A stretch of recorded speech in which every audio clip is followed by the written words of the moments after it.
Halo teman-teman, ketemu lagi saya Andrew Raditya. Gimana kalau asupan protein hanya dari telur saja, kuning dan putihnya, tidak ada yang lain? Penasaran? Simak baik-baik.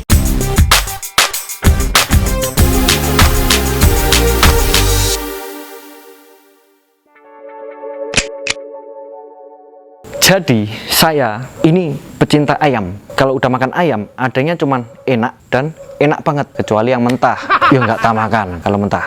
Kalau matang, ya enak. Orang bilang nggak enak, oh saya main-main aja, namanya juga doyan. Nah, yang bisa ngalahin ayam buat saya ya telur. Itu juga yang matang, bukan yang mentah. Apalagi telur dadar buatan istri. Wah, mantap. Yang belum punya istri ya cari dulu. Kalau nggak bisa nyari, ya jangan minta cariin. Usaha, ntar diambil sama yang nyariin.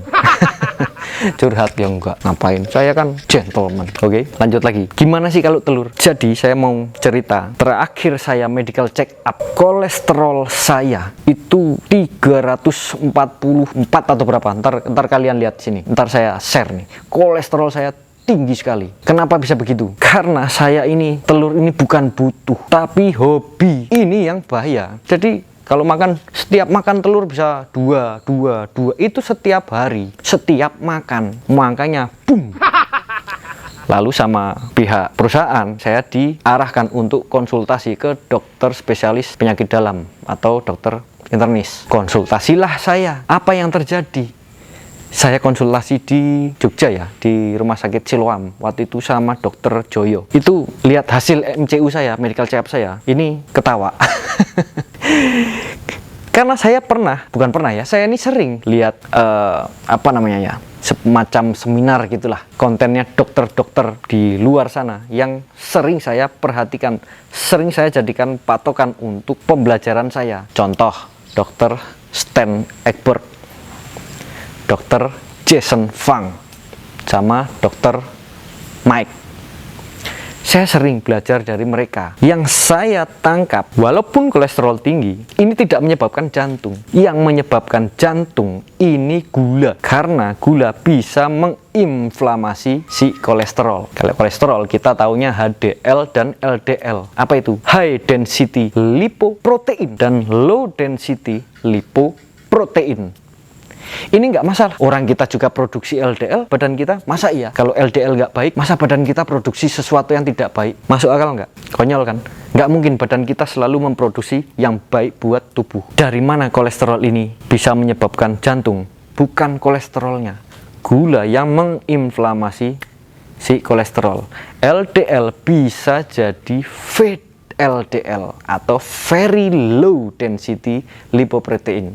Itu yang bisa menyebabkan plak seperti itu pada jantung. Jadi orang jantung bukan karena kolesterol tinggi, gula tinggi.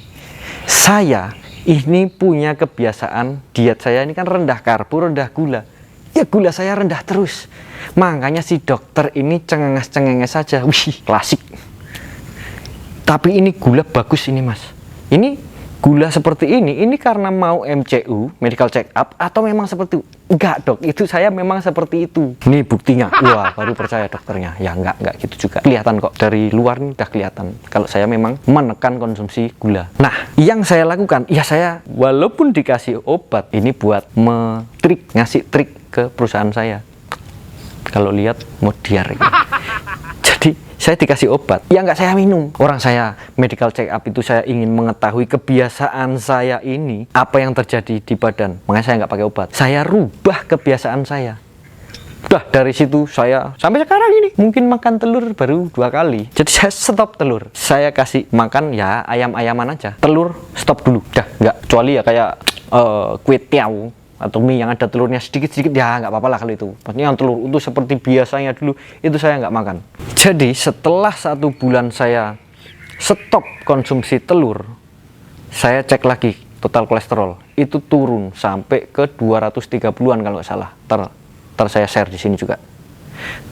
Dari situ saya tahu, konsumsi telur ini jangan berlebih. Sebenarnya nggak apa-apa, karena kalau kolesterol tinggi, selama gula ini rendah, ini tidak akan menjadi masalah. Tapi karena negara kita Indonesia, biasanya kalau ada acara, kondangan, atau kumpul bersama, suguhannya apa? Makanannya apa? Kue yang manis-manis, susu kental manis, kopi manis, wes, pokoknya yang manis-manis. Ini yang bahaya. Kalau kita nggak bisa ngatur, ini yang bahaya. Kolesterol tinggi ini seperti bom waktu. Begitu kita makan gula berlebih, nah itu pemicunya. Boom. Ini yang dihindari. Dulu saya punya teman di lokasi kerja saya, dia terekam sebagai penderita atau korban jantung termuda se-Indonesia. Saat itu dia umurnya masih 31 tahun. Jantung. Untung tertolong. Apa yang saya pikirkan? Orangnya kurus, kecil, sampai-sampai panggilannya cungkring. Orang ini setiap medical check up, kolesterolnya paling tinggi. Saat kejadian itu, saya langsung nanya ke teman yang satu area. Semalam ngopi terus nggak? Iya, ngopi terus panjang malam. Habis isi ulang. Kopinya kopi manis. Maka dari itu, bom waktu. Jadi kalian harus dewasa dalam memilih sumber protein. Kalau yang kolesterol tinggi selama masih di Indonesia, ya mending janganlah ya. Terus gimana yang rekomendasi biar bisa kolesterol tinggi-tinggi? Ya kalau kalian tinggalnya di Mars sana atau di bulan, ya mungkin nggak apa-apa. Nggak ada suguhan kan begitu. Mungkin bagi kalian yang makan telur sebanyak yang saya makan, belum tentu sebanyak itu kolesterolnya, belum tentu setinggi seperti saya. Karena saat saya bercerita ke dokter yang saya temui untuk konsultasi, Dr. Joyo, itu dia bilang ini kemungkinan genetik, Mas. Karena kalau cuma telur 2, 3, bahkan sampai 5 sehari, ini kayaknya nggak bakalan setinggi ini. Itu kemungkinan besar genetik juga. Ya, nggak masalah. Mau genetik, mau kita otomatis produksi kolesterol tinggi, kan kolesterol ini baik. Saya bilang kolesterol jahat. Jahat kalau dia sudah jadi VLDL. Seperti itu. Jadi kalau enggak, ya nggak masalah. HDL, LDL, ya nggak masalah. Seperti itu. Masa kita badan produksi yang jelek-jelek kan enggak gitu. Tapi ya tetap ya waspada dan dewasa dalam memilih sumber protein. Nah, itu pengalaman saya. Jadi kalau bagaimana makan atau sumber protein dari telur saja, ya tergantung genetiknya gimana. Kalau dari genetik produksi kolesterolnya rendah, sedangkan kalian juga menekan produksi karbo dan konsumsi karbohidrat dan gula, ya fine-fine aja. Tapi kan nggak ada salahnya sesekali cek kolesterol ke mana apotek atau di rumah sakit. Sesekali kan nggak masalah. Sekalian kalian mencari tahu apa yang terjadi dengan kebiasaan yang kalian miliki. Kalau jelek ya dirubah gitu. Satu lagi yang penting, saya dapat info dari Dr. Stan Egbert. Ini mengenai penelitian dari Korea sejak tahun 2004 sampai 2013 atau berapa lupa saya. Itu ntar saya cek, saya cantumkan di sini.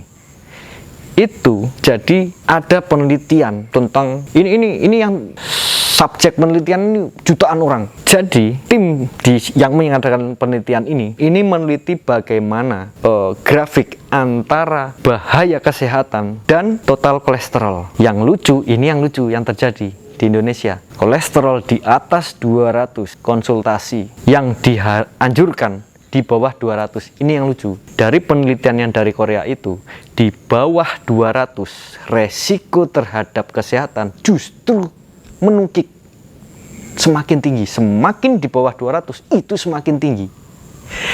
Semakin di atas 280 ini justru semakin landai.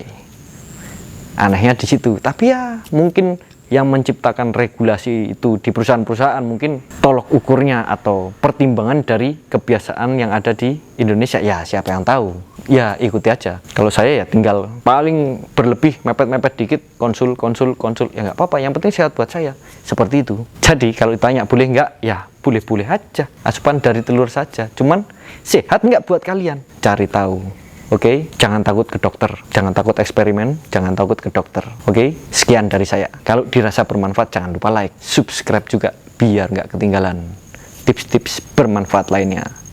Oke, tetap semangat, sampai ketemu lagi.